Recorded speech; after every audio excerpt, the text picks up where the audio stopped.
দেখো, যখন তোমার সময় খারাপ থাকে তখন মানুষ তোমার যোগ্যতা নিয়েও সন্দেহ করতে শুরু করে। এই দুনিয়ার মানুষের কাছ থেকে একটু সাবধান থেকো। এখানে বোঝানোর মানুষ খুব কম আর উস্কানোর মানুষ বেশি থাকে। এই দুনিয়া তোমাকে বলবে যে তুমি এর যোগ্য নও, কিন্তু তখনই তুমি হাসি মুখে বলবে এটা তো সময়ই বলবে। আমাদের সবচেয়ে বড় সমস্যা হলো আমরা ভালো মানুষ হওয়ার চেষ্টা না করে ভালো দেখানোর চেষ্টা বেশি করি। আমরা বাস্তবতার চেয়ে বেশি কল্পনার দ্বারা ক্ষতিগ্রস্ত। সমাজের ভয়ে নিজের সিদ্ধান্ত পরিবর্তন করা এটা সঠিক কিভাবে হতে পারে?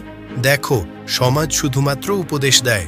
খাওয়ার রুটি নেই, তাই তুমি সেই কাজ করো যা তোমার ভালো লাগে এবং যা তোমাকে সাফল্যের পথে নিয়ে যায়।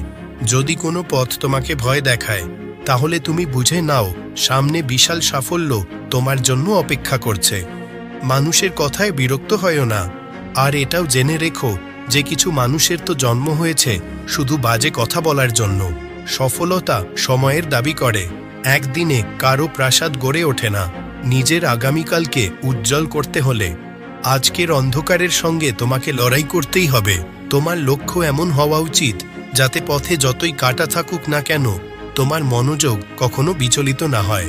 নিজের পরিকল্পনা সবসময় এতই দুর্দান্ত রাখো লোকেরা ভাবুক যে তুমি হারছ, কিন্তু জয় তোমারই হওয়া উচিত।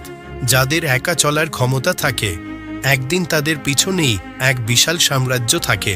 জীবন পেয়েছ, তাহলে কিছু করে দেখাও। আজ সময় খারাপ, তো কি হয়েছে? তাকে বদলে দেখাও। এই পৃথিবীতে সবকিছুই সম্ভব, শুধু নিজের উপর ভরসা থাকতে হবে। আত্মীয় স্বজনের, তোমার এবং তোমার পরিবারের প্রতি ব্যবহার সম্পূর্ণ তোমার উপার্জনের উপর নির্ভর করে। বেশি উপার্জন করলে বেশি সম্মান, আর কম উপার্জন করলে কম সম্মান। তাই নিজের সাফল্যের দিকে সম্পূর্ণ মনোযোগ দাও। ধোঁকা ভাগ্য দিতে পারে, কিন্তু পরিশ্রম কখনো ধোঁকা দেয় না।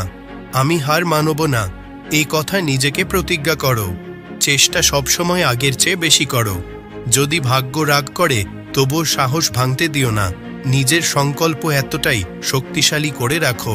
তাহলে যদি আপনি এই গল্পটি আরও অনেক মানুষের কাছে পৌঁছাতে চান, তবে এই ভিডিওটি লাইক করুন, যাতে ইউটিউব এই ভিডিওটি আরও বেশি মানুষের কাছে পৌঁছে দিতে পারে। আর যদি আমার এই ছোট্ট গল্পটি ভালো লাগে, তাহলে আমাদের চ্যানেলটি সাবস্ক্রাইব করতে ভুলবেন না। আমি আবারও আসব এমন আরও একটি সুন্দর গল্পের সাথে। ততক্ষণ তোমরা ধৈর্য ধরো, কৃতজ্ঞতা প্রকাশ করো এবং জীবনে এগিয়ে যাও।